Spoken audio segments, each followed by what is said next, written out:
Of course. He's sleeping all day. You're sleeping all day, and now you decide that you want to show your face. Danny, do you know why you're here? I have these blank spots. So yeah, I'm here to talk to you about The Crowded Room with Tom Holland. So it's an Apple TV limited series.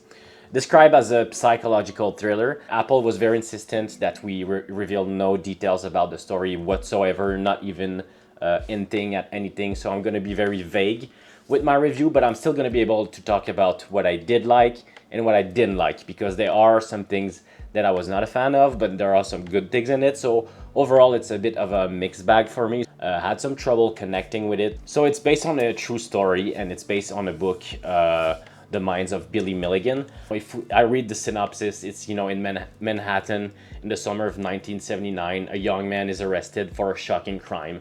So this is the basis of it. It's not a spoiler. You're gonna see that in the first few minutes of watching it.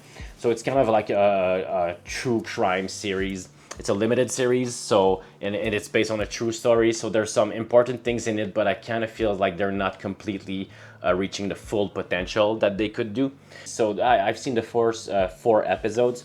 I just feel the execution is not completely there so far. I guess the first thing I can talk about is Tom Holland's performance in it.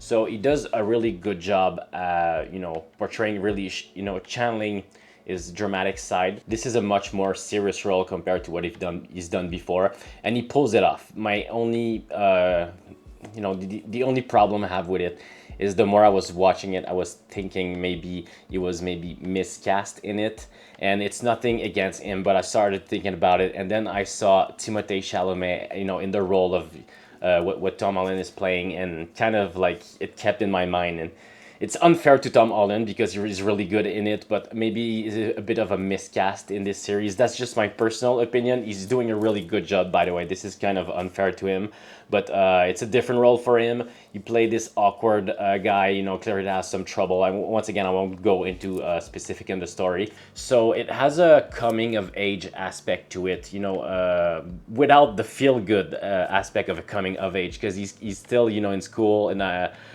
facing some trouble there, and but there's kind of like a darkness looming over, which is kind of interesting, but it plays against the show in some way, because it's the pacing can be a little bit frustrating. It's slow. I understand slow can be rewarding, but in this case it kind of feels like it's unrewarding in some ways. You're watching a lot of it's a depressing, it's bleak. It's not exactly, which is fine. There's totally. I love that kind of stuff when it's well made, but maybe the execution is not totally there.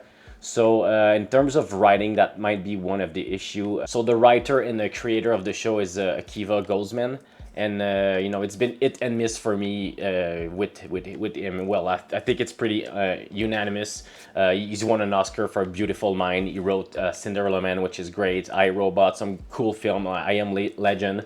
But he also made like Batman and Robin, the Da Vinci Code trilogy, which I'm not a fan of, and a few stinkers between that. So I would say this, The Crowded Room ranks in the middle of that. It's not greatness. It's not totally horrible. There's some good things in that, but maybe a bit too average for its own, for its own good, because it's an interesting story. But I kind of feel they're trying to play it out in a way. Once again, I can't talk about it, but they're playing it out. It's playing out in a way that could be more interesting than it actually is.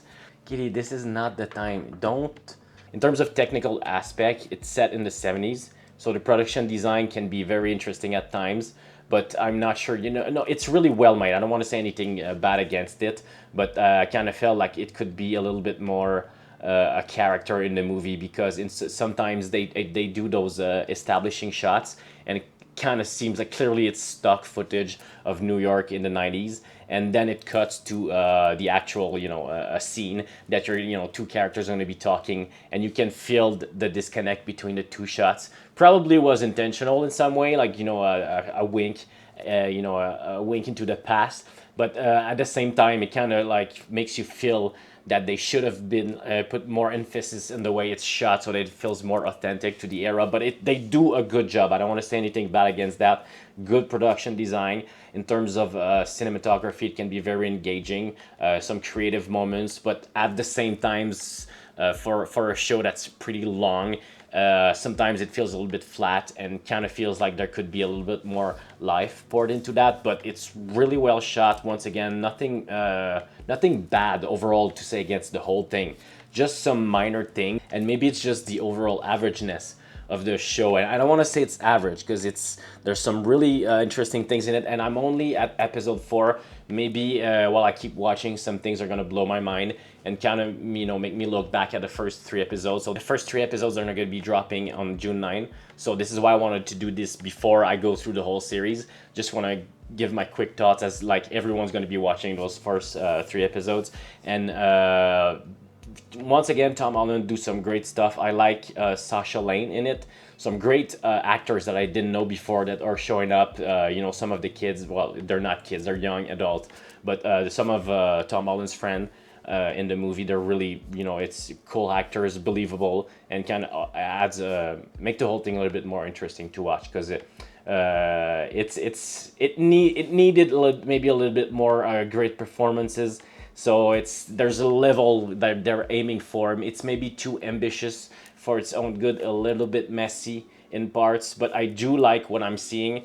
It's not a bad show at all. So if I have to, give it a quick rating, I would probably give it a 6 out of 10 for the first 3 episodes. So, giving a passing grade. Not completely convinced by what I'm seeing, but hopefully it gets better as it goes along. Well, everyone involved, I think, might not be the best work that they're that they're doing, but there's some good stuff in there. So yeah, that was my quick review for The Crowded Room on Apple TV. So watch it. I would say you should watch it if you're a fan of psychological thrillers and true crime stories and that kind of stuff. So for myself, I didn't read on the original story before watching the show, so I kind of want to discover what happens while watching the show. But if you like that kind of stuff and you're curious, what's going to be coming next, I feel like it should have been maybe a little bit more addictive. Like I felt like it lacked that certain binge quality that you finish an episode and you want to start the next one. I kind of feel like it dragged a little bit. I hate to say it, but it was a little bit long in parts, but I still like some of the stuff in it. What are you not telling yourself? Did you see him run? Did you see him fall?